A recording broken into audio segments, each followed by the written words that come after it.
that I have the chance, at least for the last day of the evening lectures, which I usually moderate. It means I check my invited guest as good as I can. And it is just on purpose that we end with one of our most advanced professors who made it possible, something which you should try, but it is very hard to be very accepted in academia and at the same time outside of academia. The guy, I always encourage him to show his white side here, you know, because he has to do the good side, the acceptable side outside, but he always tricks me with a very good talk. He is the Paul de Man professor at EGS. Paul de Man is a guy in Yale who taught the Americans the close reading, and also the guy who brought Derrida to America. So he has a must have been a great teacher, but as all great teachers, you have to find your own way. And what I personally like about him also, he was an assistant professor at the Free University in Berlin. Actually, at the time, I was a beginner student, so you can see I'm much younger than him, hopefully. Okay, anyway, welcome Sam Weber tonight.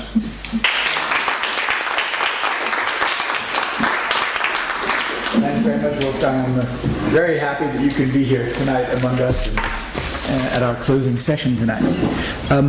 The paper I'm giving today is a little bit unusual. I present it more as a concerned citizen than as an academic, because I'm dealing in areas which are outside of my expertise, and it has to do with the relation of economics to religion, a term that's come up that has been used as something like economic theology. The paper I'll be giving is fragmentary for a number of reasons. One is that it's part of a larger paper written a year ago that I've had to shorten for here. And so as a result, in the latter part, the argument gets very choppy, particularly at the end. It sort of is interrupted at the end because it's too long. But also for other reasons, because what I'm trying to do is not easy. It's to suggest that there are certain factors influencing economics or economic behavior that are not purely economic, and that may be possibly illuminated through reflection on religious theological traditions. So this is not easy. And the third point is that this was written a year ago, a little over a year ago, and I haven't tried to update it too much. So some of the references, may not be entirely understandable, because it was, as I say, a lot changed in this respect in the last 14 or 15 months. However, I don't really feel that fundamental things have changed since I wrote this, which is why then we can discuss that, of course, and anything else. Okay. We are living in dangerous but also interesting times. For the first time since the Second World War, the now globalized system of capitalism is facing what increasingly looks like an existential crisis. The much vaunted economic interdependence that saw certain parts of the world, especially in Asia, not only, move in a few decades from pre-industrial economies to financial and manufacturing powerhouses, creating in the process unheard of wealth for substantial segments of their population, while at the same time often exacerbating economic and social inequalities within these countries, this interdependence now reveals a downside that recalls, to me at least, the nightmare that haunted Western political strategists throughout the Cold War, namely an economic version of what was known as the domino theory, which Henry Kissinger, among others, used many years ago to justify the long and murderous Western and American military adventure in Southeast Asia. Politically, the domino theory proved itself at that time to be as illusory as more recent arguments about weapons of mass destruction have been shown to be. But economically, it seems to me, this theory has returned with a vengeance. The collapse of one market, mainly that of the United States, appears to have profoundly affected many other economies in the rest of the world.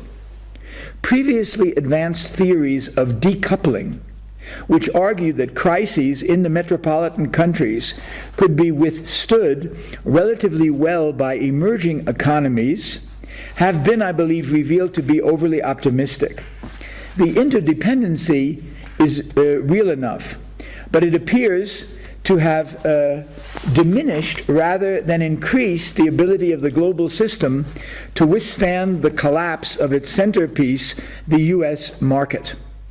The fact that this market has, ever since the end of the Second World War, been increasingly fueled by a system of public and private credit, deficits, and debt, and especially since the 1980s, also increasingly fueled by financial speculation, has emerged as one of the root causes of the current recession.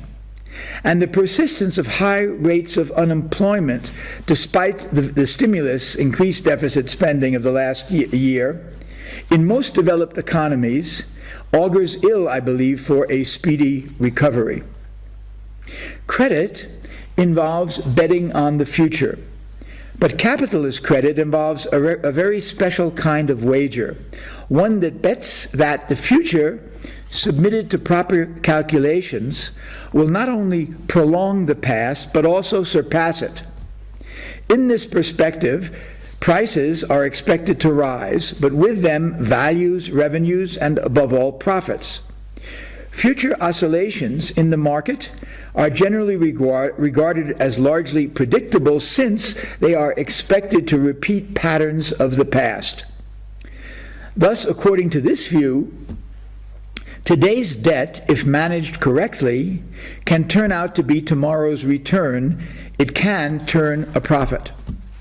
The twists and turns of the future are thus ultimately expected to yield an incremental, if not exponential, continuation of the past. Debates going on recently in the advanced countries between Keynesian economists such as Paul Krugman and other economists about Keynesian economists who advocates increased government spending, a greater stimulus, increased debt, and more conservative economists who see debt reduction as the primary goal and who dominate through Germany the European Union, continue, as I say, to augur ill for future recovery. In the post-war period, as speculative calculation seems to have acquired the techniques required to bring risks under control, the relation between wealth and work became increasingly tenuous, not to say abstract. Again, especially since the 80s, the ancient capitalist chimera of money begetting money in an unholy trinity of speculative exchange came increasingly to define economic, social, and political policies.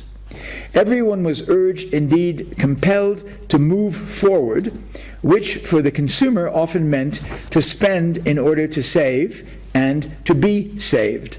That such spending was increasingly supported by debt, by mortgage and credit card debt in the United States in particular, was just another form of not looking back in order to look and apparently to move forward. And since the passage of time was generally equated with the growth of resources, the accumulation of debt piled up behind both consumers and institutions and states like the debris of history in front of Walter Benjamin's receding new angel, with the exception that this angel had to keep his eyes fixed on the rising rubble heap, that is Benjamin's angel, whereas the American consumer and institutions, including speculative financiers, could easily keep their eyes fixed on the prize ahead, not so much on the abyss building below it. The American Insurance Group, AIG, the world's largest private insurance agency responsible for guaranteeing the security of the global financial system, wrote, therefore, insurance policies for most risky investments of major financial institutions involving credit default, interest rate swaps, investments that amounted to twice the collateral that the AIG had on hand in case it ever had to pay out on some of these policies. In short, individual consumers, corporations, financial institutions, and governments all joined in varying degrees in the march forward of a system built increasingly on the commoditization of credit without bothering to look back.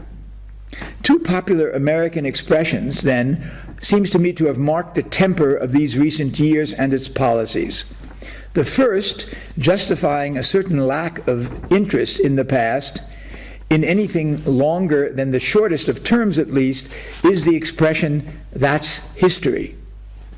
It's an expression of the conviction that history is over, dead and gone, and that it essentially is a waste of time to know or worry much about it. I think it's quite distinctive to America, this expression. The second expression I've already alluded to several times, and it offers a positive face to the admonition to forget history. This is an expression which, in contrast to the first, "that's history," in the sense it's over and done with, is not being globalized to my knowledge. But this second expression is. I live in France for a good part of the year, and there's already a French equivalent of it, and probably in other countries as well. It's the admonition in English to move forward. To move forward. It takes for granted, as self-evident, the clear-cut distinction of time and space into backwards and forwards, and opts resolutely for the latter. Since history is dead, there is no choice but to move forward into the future.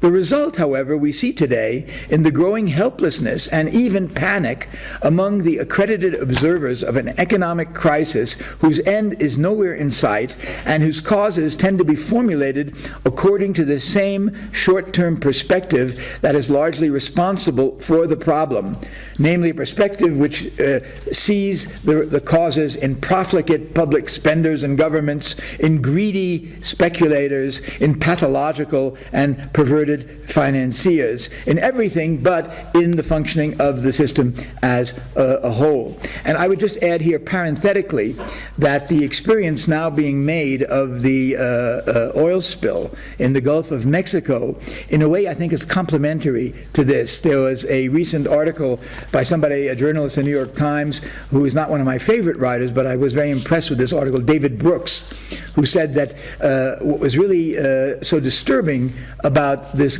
spill in the Gulf was the fact that it was undercutting the American faith in the prowess of technology to solve all the problems that it creates. Of course, that's something that we have long, many of us have long worried about in connection with nuclear waste and many other things. But this is a very dramatic instantiation of that, and I think it sort of runs parallel to the uncertainty about the ability of the economic system also to recover.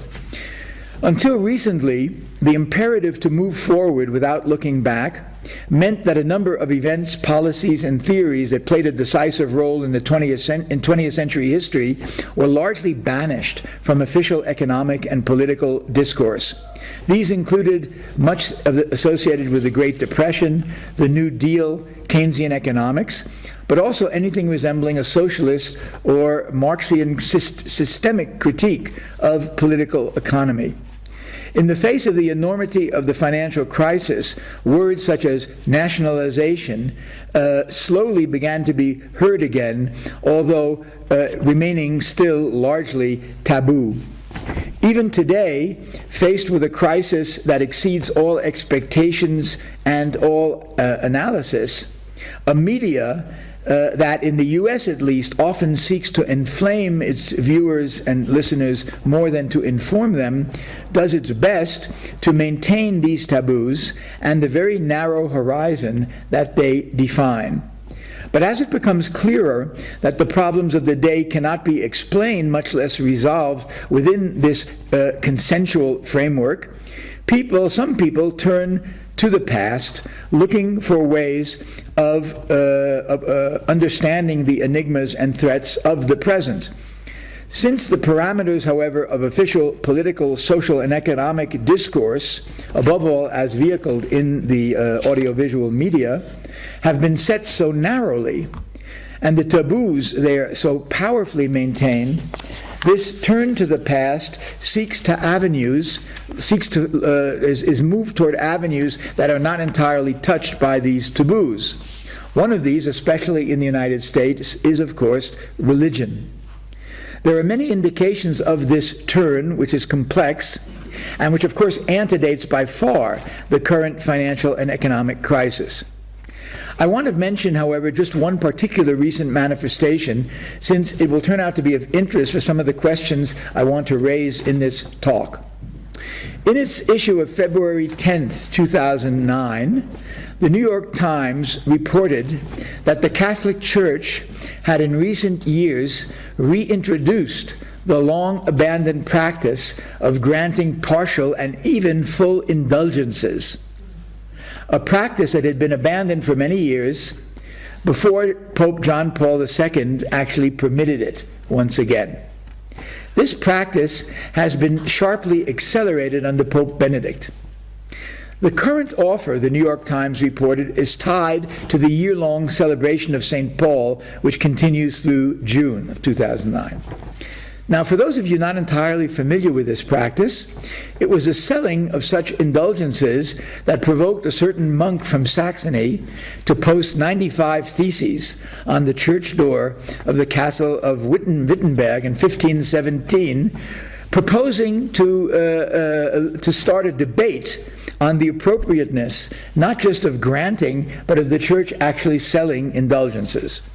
Through this debate, Martin Luther intended nothing less than to redefine the nature of divine grace and its relation to churchly sacraments and to good works in general.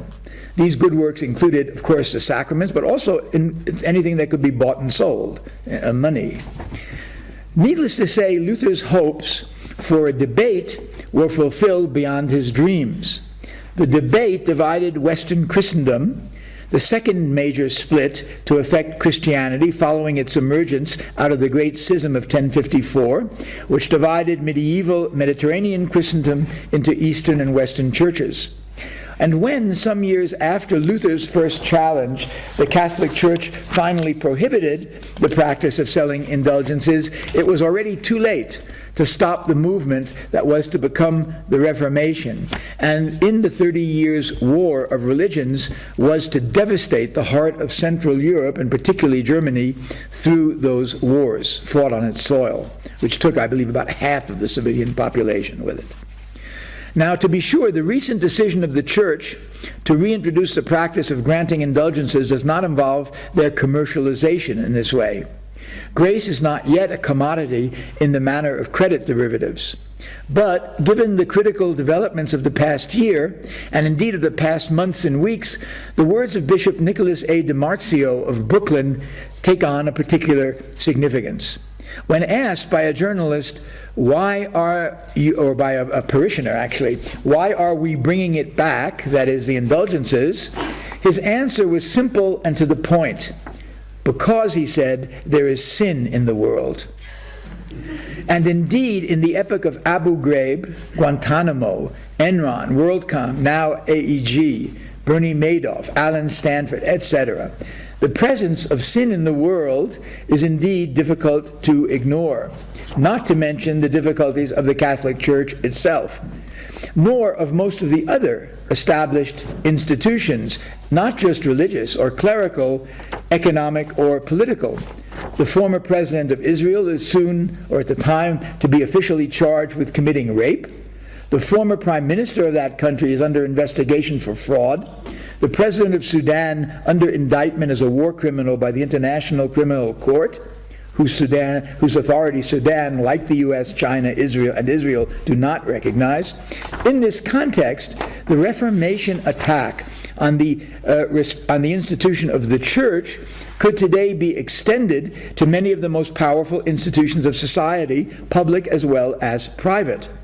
Which is why I believe that the crisis we are currently undergoing is not just a financial crisis, nor just an economic or even political crisis, but one involving the very institutional fabric of our societies in general. A crisis, therefore, not just of credit, but of credibility. Not just of consumer confidence, but of confidence as such. This has a long history in America, by the way. Witness Herman Melville's novel, The Confidence Man, and so on. But it's today is coming back or emerging with a vengeance.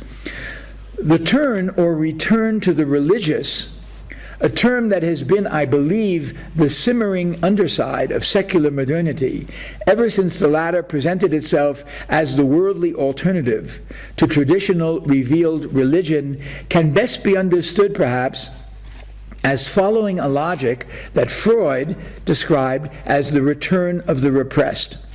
The construction of the idea of the autonomy of reason, equated largely with subjective self-consciousness, sought to reconstitute in the worldly sphere of immanence a basis for an authority that had previously been derived from a relation to divine transcendence.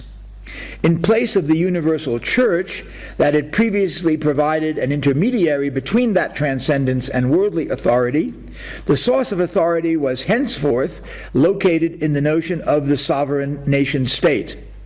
Unlike the universal church, however, which of course had never been truly universal, but claimed that, there emerged a volatile system of nation-states prone to continual conflict due to the contradiction inherent in a notion of national sovereignty that, on the one hand, claimed supreme authority, but on the other hand was restricted within certain never entirely stable territorial boundaries. National sovereignty was therefore always also relative and restricted, never absolute. In the secular culture that emerged out of the crisis of Christian monotheism and of its institutions, the unity and exclusivity of the single creator God was henceforth divided between the relative sovereignties of nation-states on the one hand and of their individual citizens on the other.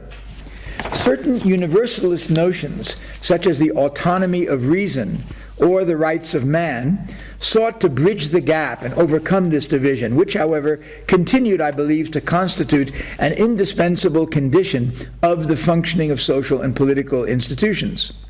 With the rise of capitalism, the pendulum tended to swing steadily away from Catholic and state universalism and toward the particularism implied in the unchanging goal that informs capitalist society from its inception to the present, which is to say, the generation of profit for private appropriation.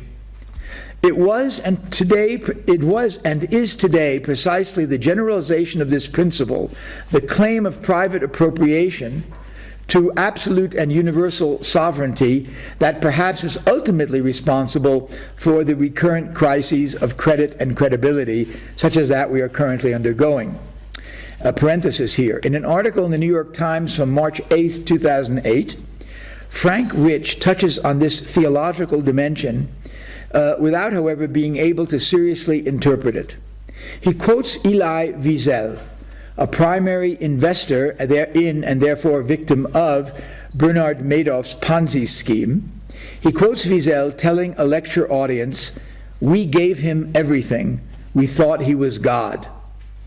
Rich comments to this, how did reality become so warped that Wiesel, let alone the thousands of lesser mortals, could mistake Madoff for God?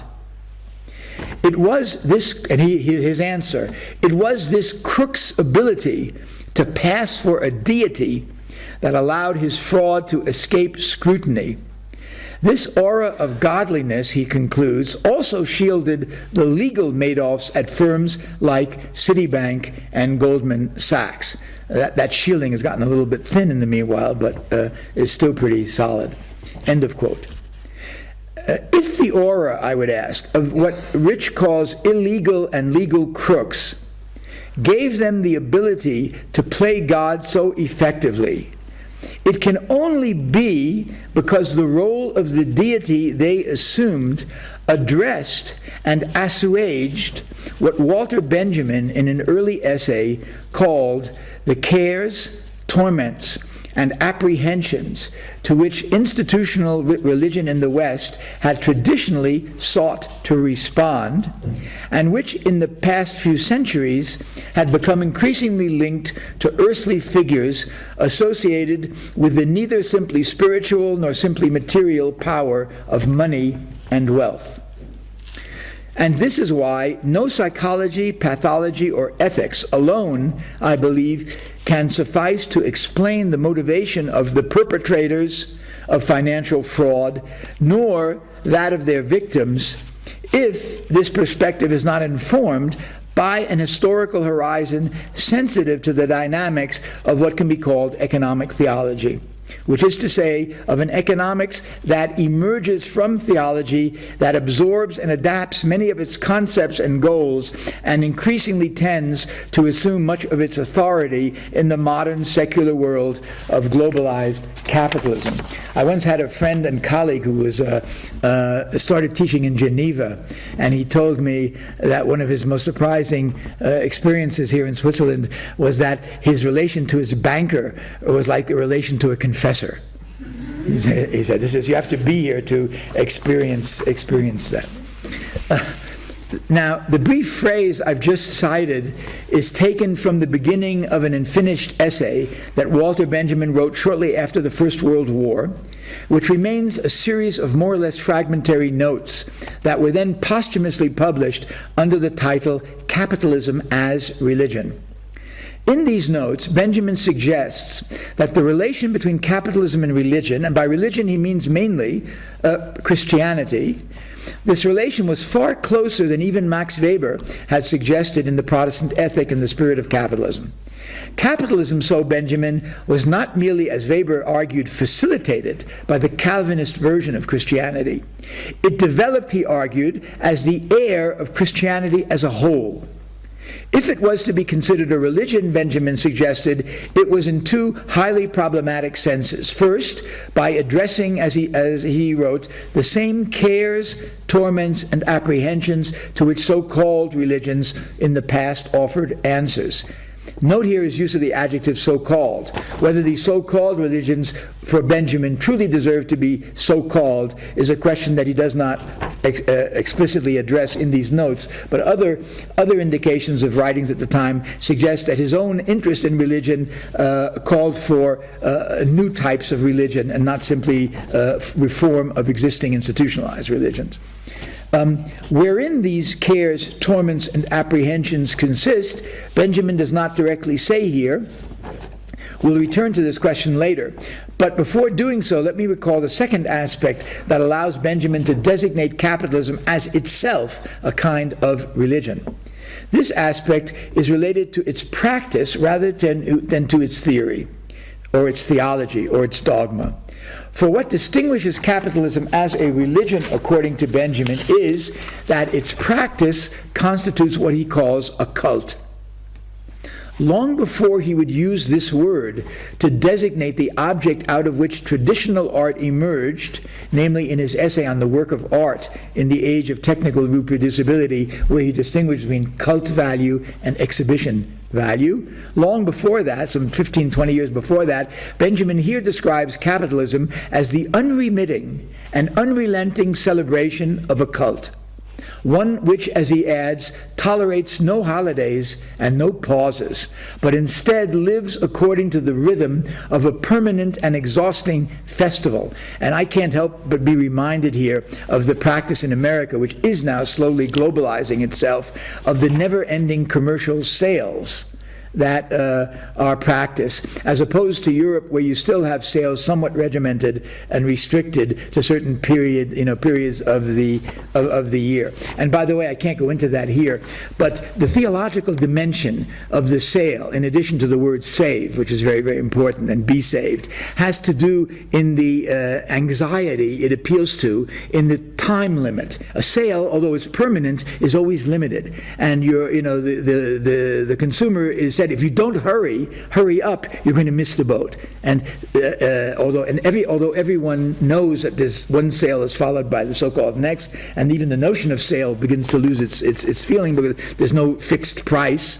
against which a sale could really be measured, this appeals to an anxiety about urgency and time that is precisely, I think, involved in the cares and apprehensions that Benjamin associates with traditional religion. Every cult entails the worship of some sort of deity or deified figure, and the capitalist cult is no exception for Benjamin. What's unusual, however, he emphasizes, is first that this deity is hidden, and even, as he puts it, immature. And second, that capitalism, as he puts it, is probably the first instance of a cult that creates guilt rather than produces atonement. And not only does capitalism create guilt, it seeks to universalize it. Today we could speak of globalization, except that in Benjamin's universe, this globalization of guilt includes ultimately the creator God itself. Capitalism seeks, he writes, to include God in the system of guilt. I quote, "The nature of the religious movement, that is capitalism, entails endurance right to the end, to the point where God too finally takes on the entire burden of guilt." Now, if one recalls that the German word that Benjamin is using here for guilt, Schuld, means not just guilt, but in the plural, debt, and that's an ambivalence that goes back to Nietzsche, of course.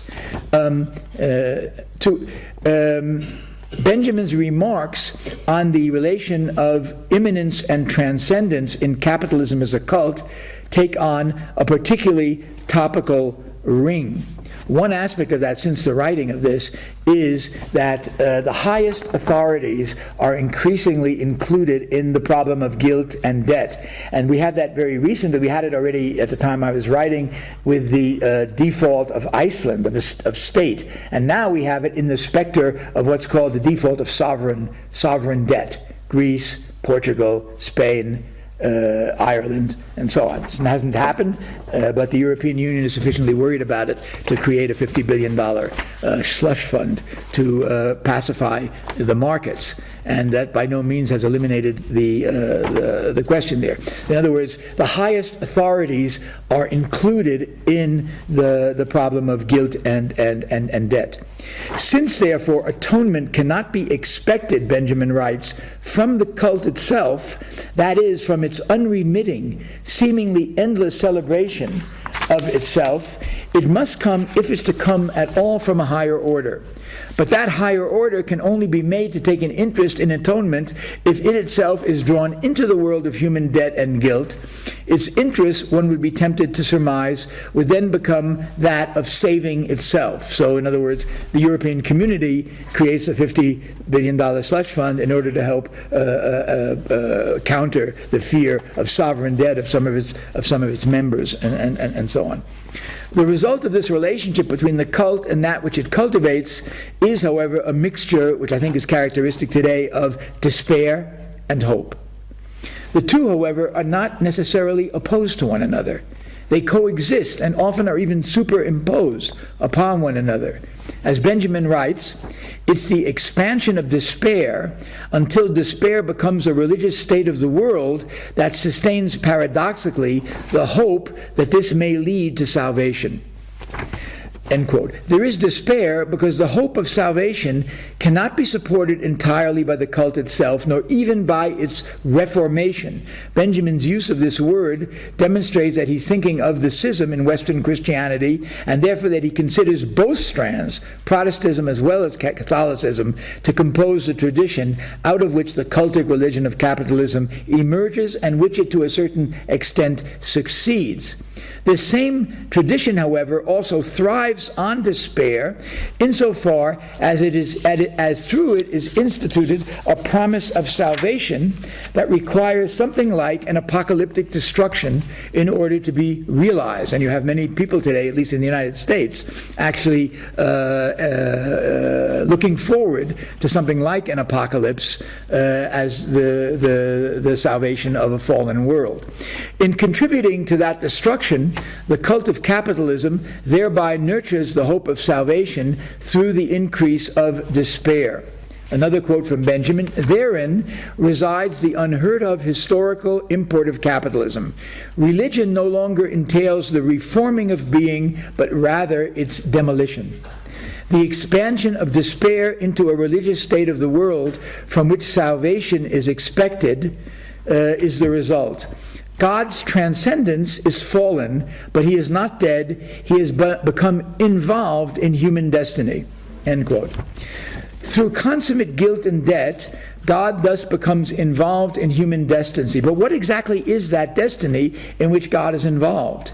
Beyond the relentless pursuit of the cult of capitalism, Benjamin describes its trajectory in astrological terms, which in turn are capped by the invocation of a proper name. He writes, "This traversal of the planet man through the house of despair, in the absolute solitude of its path, is the ethos described by Nietzsche." And Nietzsche is obviously very much in the background of much of what he's saying here. The name Nietzsche thus stands for the culmination of a movement that includes Marx and Freud, also explicitly mentioned by Benjamin, whereas the notion of despair recalls another writer who is not mentioned in this text, and yet who clearly is alluded to, namely Kierkegaard.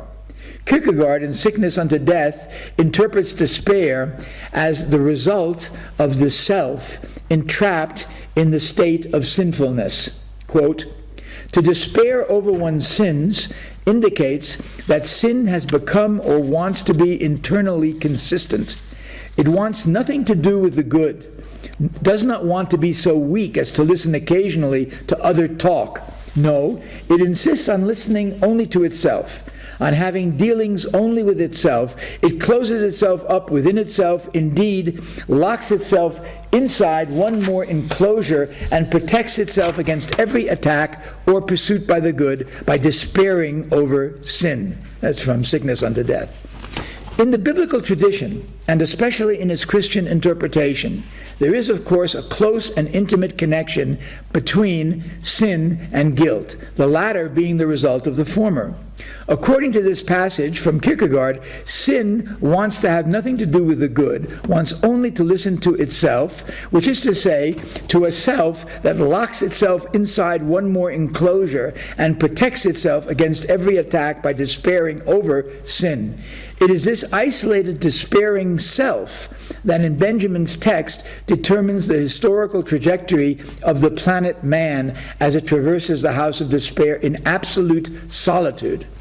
It is the solitude of this self that separates itself from all others, just as good is separated from evil and from sin by locking itself up in enclosures celebrated by the cult of capitalism that knows no holiday, for it itself is the permanent holiday without allowing for alternative or alternation. Today, that lack of alternative is often called globalization.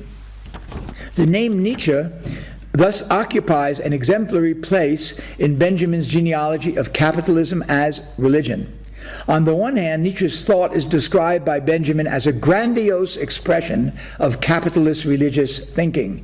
Nietzsche's notion of the Übermensch I prefer to translate as transhuman rather than Superman, resituates, according to Benjamin, quote, "the apocalyptic leap not in an inversion, Umkehr, but not in penance, purification, and contrition, but rather in a seemingly constant, but at the last moment explosive, discontinuous elevation. Hence, Benjamin goes on, elevation and development in the sense of the non facit saltum, nature makes no leaps, are incompatible. The transhuman, for Nietzsche, is the historical man who has grown past the sky without overturning it." End quote. In short, this is interesting though, because this anticipates by 15 years Heidegger's reading of Nietzsche also as an inversion, an Umkehr of Platonism that isn't really able to move outside of the system, but only can essentially invert it. In short, the problem for Benjamin seems to be a certain linearization of time implied in a view of change that situates its turning point at the last moment rather than developing throughout. This situation he attributes both to Nietzsche and to Marx, and also less obviously to Freud. The change that Benjamin distinguishes from this linear successive notion is expressed by a German word that is extremely difficult to adequately render in English. The word in German is Umkehr, which means literally turnaround, turnabout, inversion, reversal. For Benjamin, it's as if the key idea in Nietzsche, but he also in Marx and Freud, could be defined by its relation to the prefix über, which can mean over, about, or across, but in the context of Benjamin's argument is associated with a kind of vertical axis of elevation.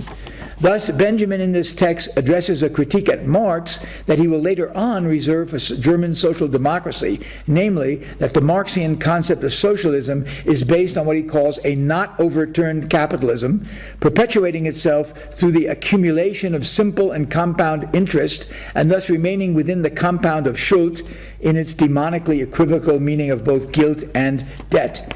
In other words, socialism to Benjamin, at this point at least, appears here as the unredeemed continuation of capitalist guilt and debt, precisely because it lacks an adequate notion of Umkehr.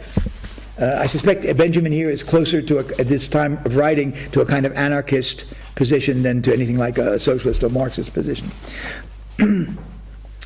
This word, so difficult to translate, occupies a decisive place in Benjamin's critical account of capitalism as a religion of guilt and debt, but also of despair and hope. It's a religion that is bent on destruction rather than construction, and which demands total adherence, for its cultic practice never stops or rests. And you have to remember, he's writing this right after the First World War. So that's very much in his mind. And of course, things that have happened since really leave open the question of whether or not a certain mechanics of destruction has not been constitutive of a certain flourishing of capitalism. Many of the interpretations of, for example, post-Second World, the ending of the Depression, and the post-Second World War capitalism going on until about 1980, are based on this idea that after the destruction of the Second World War, a certain amount of markets and demand was created that about in the 1980s began to be saturated and so on. And yet by itself, capitalism cannot erase the very anxieties, torments, and troubles to which it responds.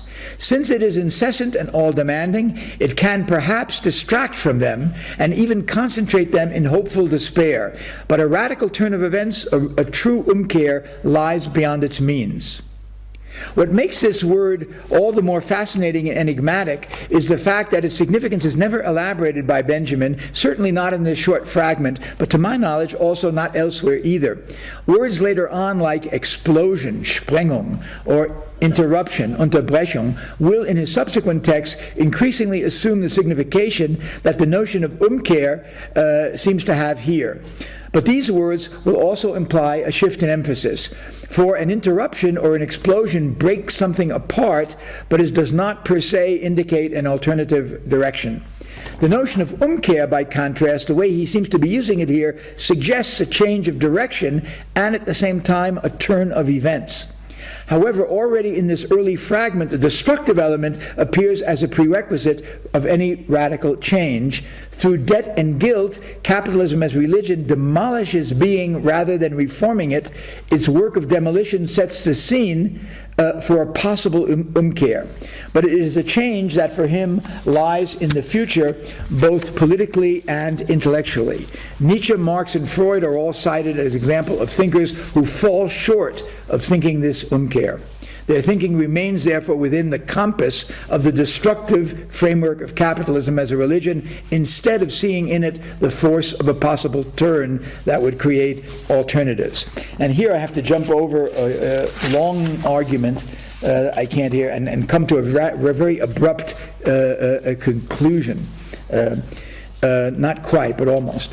Perhaps the most famous and certainly most interesting use of the term in German that I know of this word Umkehr, is to be found in the writings of Hölderlin, the German poet and thinker, who employed this word in the phrase Vaterländische Umkehr, which has been translated as patriotic turn, and which I would prefer to try to translate with a neologism as fatherlandic turnaround, because there is no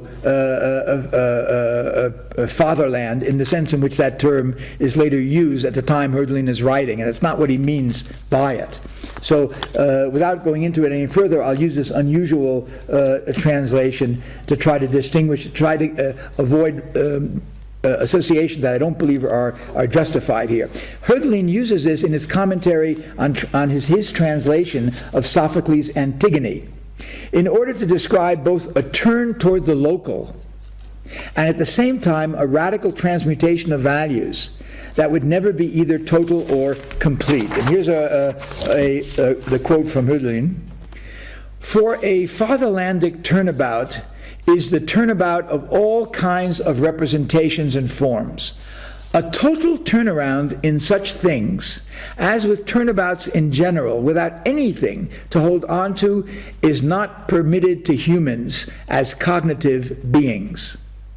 And in fatherlandic turnabout, where the entire shape of things is transformed, and where nature and necessity, which always remain, tend toward another shape, in such an alteration, everything necessary takes sides for the alteration, and therefore even what is neutral can be compelled to be fatherlandic, present in infinite form in the religious, political, and moral life of the fatherland. And here he uses a Greek term, propheneti theos. End of quote. In the context of the argument of both Benjamin and Hölderlin's remarks are particularly pertinent. For if Benjamin sees the Umkehr as taking place either in face of or in the shadow of a divine creator, prolonging, in other words, a certain notion of the relation of guilt and sin that goes back to an interpretation of Genesis, Hölderlin's final phrase in Greek suggests that the relation to the divine has to be thought as one of profanation, propheneti theos. And this is a line of thinking that Giorgio Agamben has developed in a book of essays entitled also Profanations, although I'm not sure that he has a reference there to Hölderlin, but he definitely has it to Benjamin.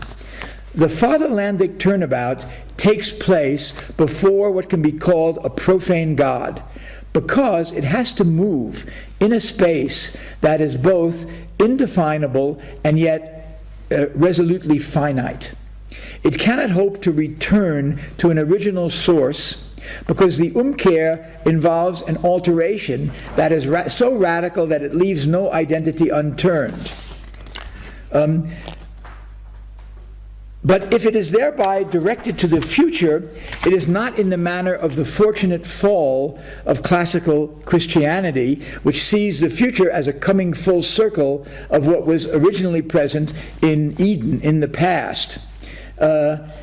It is directed not toward a notion of resurrecting life that remains marked by a guilt of deriving from transgressive action, but rather toward acknowledging an indebtedness toward the radical otherness of the future, to which we give a whole series of names, and one of those names is death.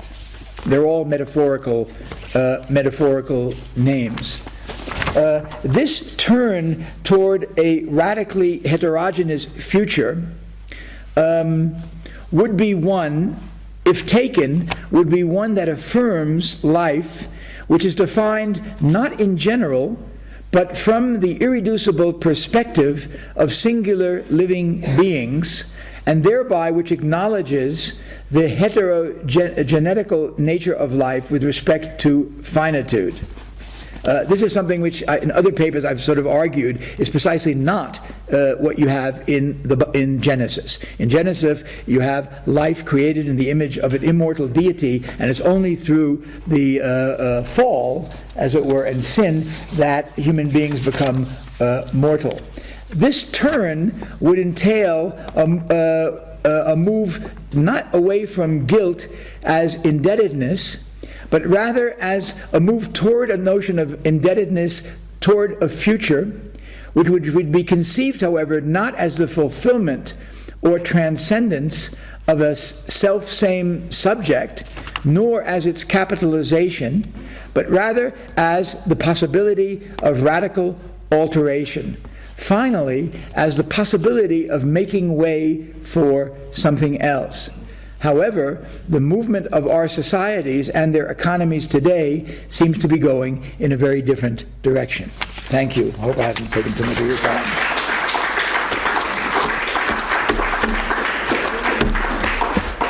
So for every new student here, I always reserve the first up to 15 minutes, but I will make it shorter. For my commentary, I'm not even asking you a question, I comment on that. Yes, it is quite a good idea, stolen from Benjamin, but we're all stealing, certainly, to bring theology to the capitalistic sector. And it is necessary because after '89, as you remember, there was always this thing is capitalism is now the only thing, the only game in town. There's nothing else, and it will go on forever because it has demonstrated towards the socialist countries that they are right.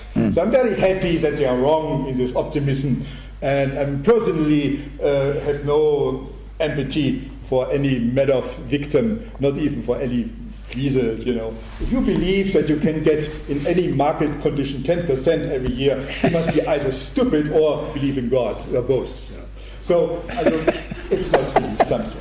So it is good, but you point out, and I think that is more in your second part, is that the word crisis, obviously, is not just that what Obama thinks or as a politician, so it is a call to change.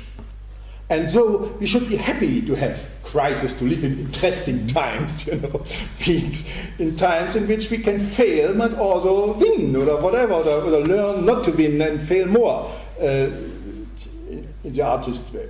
And metanoia actually is a word, nicht? And it's an old Christian theme. Nicht? You have to change your life. And this is, I don't know if you've seen it, but if you go now to Berlin, buy Peter Sloterdijk's new book, 800 pages, called Du musst dein Leben ändern. You must change your life.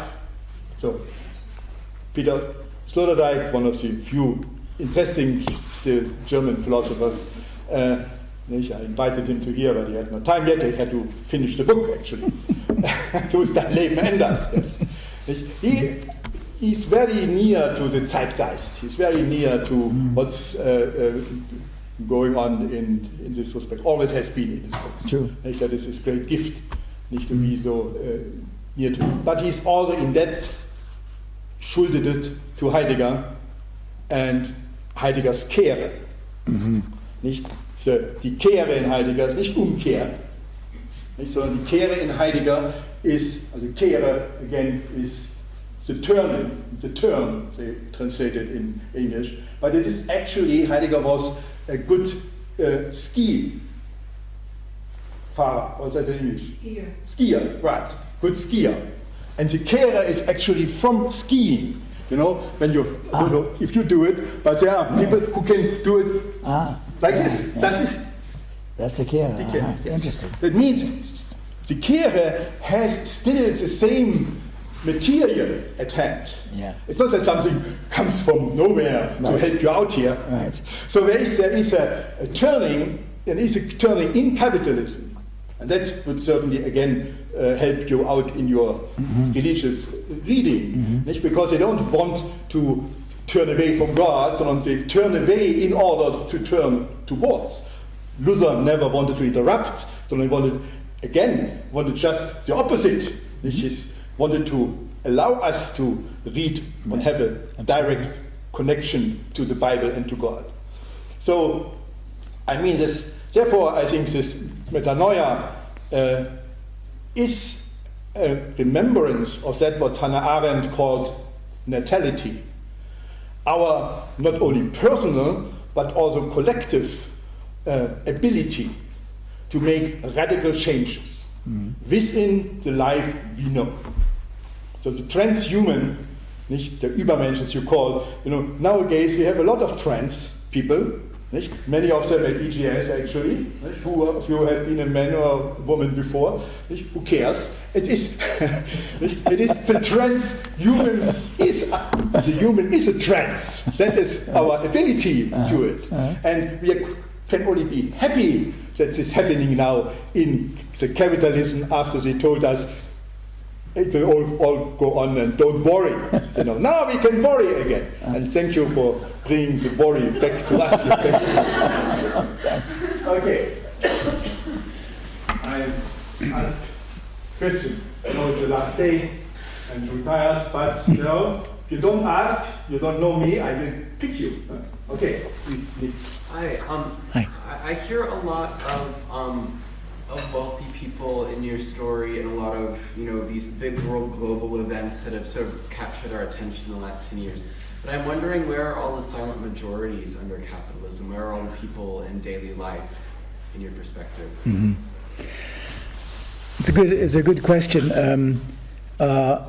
One of the points that interests me is that silence in a modern society, such at least the United States, it has a lot to do with access to media. Because in order to be silence is not just speaking. You must be heard, and so the question is, what kind of access do people have today with opinions that are not do not serve certain consensus that I was trying to describe. So, for example, I don't believe there is such a thing as one silent majority. I think there are a lot of different, groups of people who have differing and in many ways very limited access to public communication. The internet has changed that a bit, but it still remains very much a socioeconomically, I think, conditioned means of communication. So it's improved somewhat over the broadcast media, but it hasn't changed that much. And where you do have a so-called silent majority that then is given voice, as with the Tea Party movement, it's very carefully chosen to imitate a not-so-silent minority of talk show people like Rush Limbaugh and Fox News commentators who, have created a certain ethos of speaking very loudly and aggressively, de-inhibiting the direct expression of aggression. We've had enough, this is it, and so on. But in a very specific framework where the objective is very much channeled along certain lines. So the objective is, for example, big government, but not really big corporations. And in fact, apparently a certain segment of the Tea Party movement is very reluctant to go very far in calling BP to account, British Petroleum or whatever it's called. It's not British Petroleum anymore. It's not British anymore, so whatever it is. I think it's a severe problem, and for me, the real problem is that the public nature of broadcast media is not recognized in the United States, not at least the way it is in Europe. In Europe, if you want to be a political candidate, you have, if you fulfill certain conditions, access to television and radio. In the United States, you have to raise millions and millions and millions of dollars in order to be taken seriously as a political candidate, because the airways are considered private property. The media are not required by law in order to give free time to candidates, and of course there's very little state media. I think this is the one most significant aspect that is vitiating American democracy, and that is making it a plutocracy and very, very dependent on money, more and more. And if there isn't a change in that aspect, I'm very pessimistic about silent people of all walks of life having any kind of access to public space, except that which is simply amplifies the tendencies that certain interested media are purveying. So, yeah. Fascinating stuff. I agree with almost all of it. Sounds really, yeah. I'd like to amend a couple things Sure. that you started with, though, specifically talking about the economics of the recent crisis. From my own research and interests, it seems to me that the crisis was actually quite predictable, and I have been predicting it for quite some time. Yeah. I have a document right here published by the Federal Reserve called the H3 report, which has non-borrowed reserves, aggregate reserves of depository institutions in the monetary base, seasonally adjusted from 1956 to present. If you look at this November 2007, a year before basically the crash, the non-borrowed reserves were at 42 billion. The next month in December down to 27 billion. The month after that was negative $3 billion. And it got worse after that, where it peaked in October 2008 at negative $332 billion. Okay. After that, the Bush administration started pumping money into the economy because by this time it had already pancaked. Right. Now, on top of that, you talked about something that's just important, which is the idea of capitalism as a growth machine. All it desires is to grow. This is only possible on an infinite planet. Right. And the ability to, that which permits work is energy. The definition of energy is the ability to do work. Energy, I have a chart right here on my laptop that demonstrates that energy production basically peaked in the early 2000s, and the economy and population did not. Therefore, by definition, you cannot do more work. You don't have the energy. This precipitated an energy crisis, which basically pulled all of the free cash out of the world economic system, which was the big pull of the rug out from underneath the house of cards. So I think what you're looking at is as much a species that has found an amazing energy source and has inserted itself into that energy gradient and is pulling it, and is sucking it dry, just like the deer on St. Matthew's Island did in the 1940s. Ate all the grass, died off. Okay, please. Yes. Not a cool speech, okay? Okay, no, but so I just wanted to, this is like an amendment of what you were talking about, and a way to underline it. I'd like to hear your comments. Yeah, thank you very much. Very interesting, the statistics you give there about the non-borrowed reserves and so on.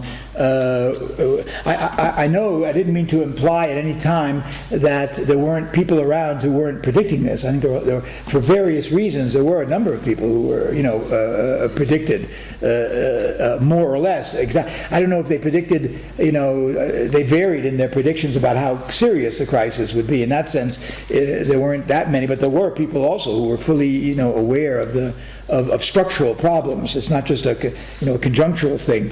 And so thank you for calling that again, for stressing that point. The fact, of course, that didn't change anything. That didn't change, and so the fact that certain people are aware of things, it does not suffice, unfortunately, to implement policy. In a democracy, there has to be consensus, or at least some, and that throws us back on for what again for me is the key point, which is a certain private control of the media, somewhat relaxed, but not perhaps enough, not nearly enough, by the spread of the internet, which is a little bit less controlled, but which is terribly important in forming people's opinion. Because how do ordinary people, how can they make any kind of sense of the world? A lot of it goes via what they hear and see, and above all see, through television, basically. So that remains a key focal point for me. The other thing is, I would be interested in hearing you, if you have time, either now or later, because what you think about the argument that Benjamin seems to be bringing there, and that in a different way Marxists have brought, that capitalism is a productive system, but it's also a totally destructive system. In other words, because it's not just it's not just a concern with maximizing production for the sake of productivity, but for the sake of profit. And when a certain demand is saturated, profit is no longer generated, then you get what the Marxists call overproduction crises. And from a traditional Marxist point of view, and I mention this not because I'm totally endorsing it, because Marxist thought has been so tabooed that nobody even thinks about this anymore, at a certain point you get overproduction crises that make something like wars a way of resolving economic stagnation.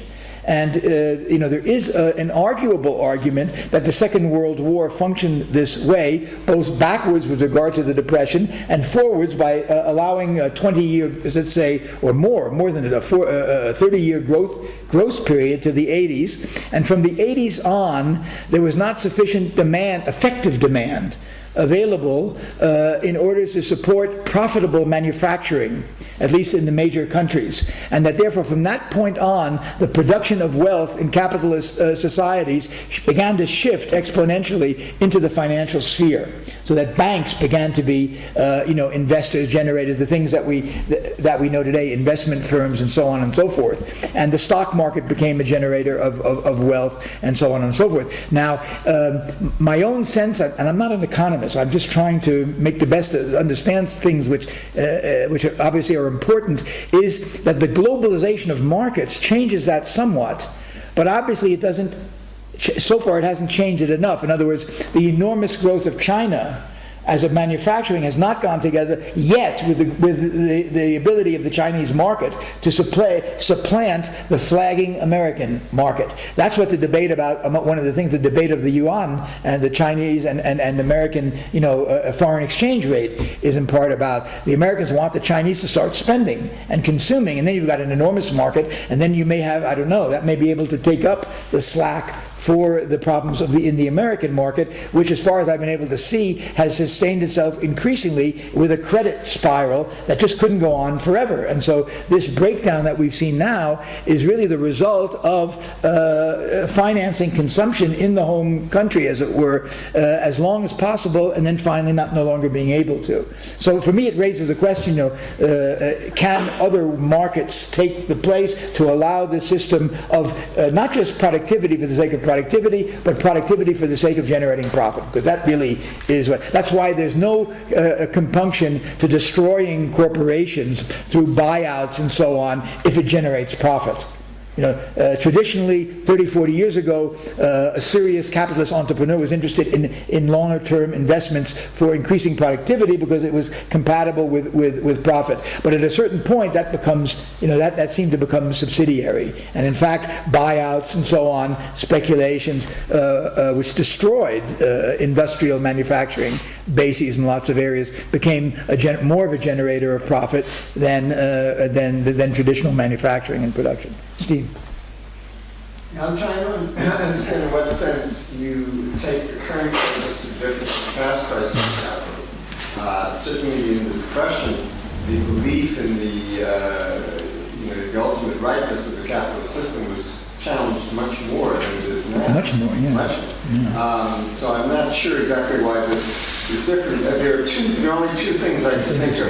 One is the so-called globalization, in the sense that one way capitalism has always solved its crises has been by expanding into new markets. And if we have a globalized direction, then that's not in some way possible, although new markets can be created internally. But the other way, and I think this is what you were driving at, if I understand you correctly, is that what does seem new about this situation is the coincidence of a crisis of capitalism with the ecological crisis. And I wonder whether this is a fundamentally new development that could result in some kind of care. Right. Thanks. There are a couple of other differences. I think there are similarities, but there are a couple of major differences that I see between the Depression and the political ability of Roosevelt to respond to it and the situation of Obama, who would like to do New Deal mechanism but can't. Why can't he? For a number of different reasons in the political sphere. First of all, he can't because there's no socialist alternative on the march. There's no powerful alternative system with which a capitalist system had to contend. There's also no, in that sense, there's no fascist system. So it wasn't all, a socialist, but there were two powerful systems that were challenging traditional, let's say, middle-class democracies in the 30s. And I think part of Roosevelt's New Deal was that it was presented as a way of avoiding what could be a much worse thing for capitalist interests, which would be a socialist movement, which is, fairly strong and rising at that point all over the world and in the U.S. The second point that strikes me as reducing Obama's room is the media. In other words, I don't know too much about the way the media functioned I'm a specialist in the 30s, but I have a hard time imagining a media that could be as powerful and as concerted as we have today with Fox News and with the talk shows Limbaugh and so on. In other words, this is something that this appeals to the cares and frustrations of people, but channels them in a way looking for an object against precisely what might be the only hope, which would be some sort of public expansion of public, public policy and so on. So, for example, Obama and others, I think, would like to have another stimulus package, you see. But in his own party, people are saying, no, we have to worry, we have to reduce the debt. We can't have so, here you have a clash. Those who are schooled on, New Deal economics and Keynesianism, like Krugman and others, Stiglitz, saying we need at least another stimulus package in order to somehow get out of the stagnation. And the problem of debt is secondary, because the debt is always in regard to the gross national product and so on there. The ecological factor is something else again. That's an added, of which I'm not that able to speak. I think that is an important factor as as well. So, but the fact that he's having such a hard time, and that it seems there's no likelihood, and also, for example, the domination of language through the media all over in France, in Europe, in the United States, you hear the word, I don't know if they use it in English, I maybe can do the word rigorousness.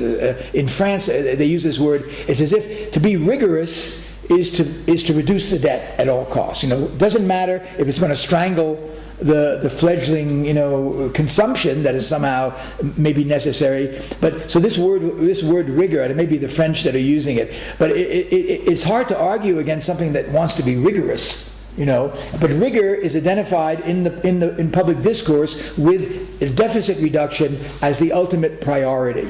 And if you read any of Krugman, he was recently in Berlin, and he describes his discussion with German economists, of course from his point of view. It would be interesting to get the other side of it. But he said, he says, do you realize what you're doing, what you're arguing for to reduce the debt? You're going to, drive the economy back into a kind of stagnation and deflation and so on and so forth. And apparently he gets no very good answer. It has to be done. It's moral. It's what we have to do. Nobody wants to accumulate debt, etc., etc.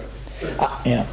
You have still to update your paper in 2 points. Yes. Firstly, the domino theory did not work. There was no domino effect. Mm-hmm. Secondly, it was the Asians which brought back the world economy. Mm-hmm. It was China, and China is now buying again American Staatsanleihen, the Feds. It's true. So they have no problem with that, but they will get one day the ecological crisis, and that will be much worse than the Gulf of Mexico, because then everybody wants a car in China. Then nobody can say no to that, because you have a car, why can I have not? But it is in terms of economical terms, this is making, because the car industry is one of the strongest, I think the second strongest industry at all. So in this respect, it did not work, because it showed that America is no longer the key factor in that. So as America does not go down totally, and that was something Obama kind of stopped. This is first thing, Then Asia will take over. And Asia means mostly China, but India is the next in line. So there is another industrial motor coming from there. So I'm not, in this respect, you are looking at the wrong enemies here, and for him, I have to say, nobody believes in Cassandra anyway. You know, there's a reason for that. You know, there's a reason for that. Everybody can come and tell bad stories. You know, tell us some good news. We will believe in your good news, even if they're untrue. No? But they are good news at least. Yeah. Just the facts, dude. Just the facts. Yeah, that's the facts. The facts don't count. You know, the interpretation counts. Somebody here, yes, please. No? Aleppo. Yeah. Aleppo, yes. Yeah, well, Colombia.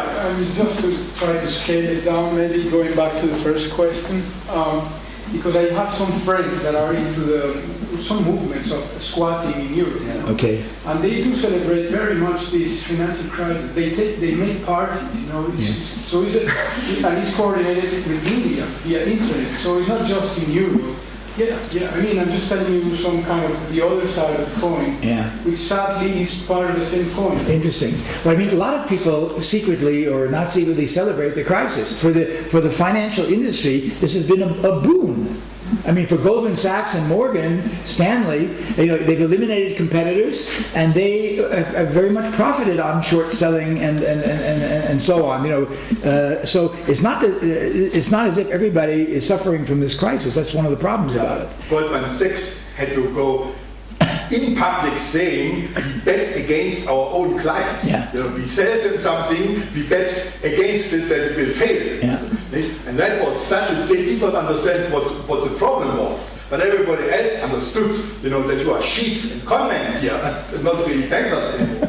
And this will have a pretty long-lasting effect. Yes. So really, the point, but I'm not saying that manufacturing is really so necessary as it was once. You know that. But China is also an example that you need still tables and other stuff, and see what you wear. Probably look made in China. This is made in Switzerland. So I'm outside Japan. Right. But Wolfgang, you need also what the economists call effective demand. That is, you need purchasing power. And as large as China and India are, I think their purchasing power still is relatively small compared to the that one was expecting from the American market. Growing. Certainly. This is starting the Honda thing, that they forced Japanese company, and it had to be a Japanese company, to raise and force them by suicide. That's another form of suicide bomber we got here, how the powerless can still make a big impact by sacrificing their own lives. That's right. And really the most important thing, because they were no unions, after they got the raise, they still not stopped. If they had a union, they would say, okay, now you're quiet, you got your raise. They said, no, it's not enough, we want more. That is a good sign. It's true. Also, we really, all of us actually, we live from crisis. You guys are going there, but you know the guys already. So I did not have to say thank you for coming with the faculty members and students of the other division. But you are the people with the intervention. You both had the intervention. There no crisis, no trauma. You are out of business. But we too, somehow. We have to see and learn. But you told me right. The media, Obama is very unhappy with the media. The media and him have no connections. Also, Clinton was very good with the media, but Obama is too distant. I don't want to get this low-life called journalists. So it is and it's not good for him because they react and paint bad thing. Okay, guys, let's thank you and Thank you.